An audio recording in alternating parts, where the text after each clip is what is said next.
আমার আল্লাহ প্রত্যেকটা মানুষকে একটা জবান দিছে, মানে একটা মুখ দিছে, মুখে একটা জবান খুলে দিয়েছে আল্লাহ, কথা বলার মতো শক্তি দিছে। এই জবানটার কিন্তু অনেক দাম।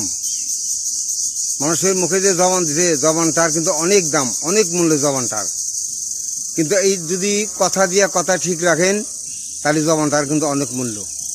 আর যদি কথা দিয়ে কথা ঠিক না রাখেন তাহলে সেই জবানটা কিন্তু মূল্য নাই, কোনো 4% মূল্য নাই।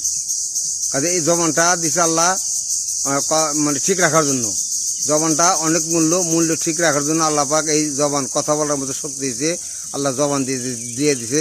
জবানটার অনেক মূল্য। এই যদি কথা কারোর সাথে কথা দিয়ে কথা যদি ঠিক রাখেন তাহলে জবানটার অনেক মূল্য। আর যদি মানুষের সাথে কথা দিয়ে কথা ঠিক না রাখেন তাহলে জবানের কোনো মূল্য রইল না, কোনো মূল্য নাই। কাজে জবান দিছে আল্লাহ পাক কথা ঠিক রাখার জন্য। মানুষকে কথা দিয়ে কথা ঠিক রাখবেন, মানুষের সাথে কথা ঠিক রাখবেন।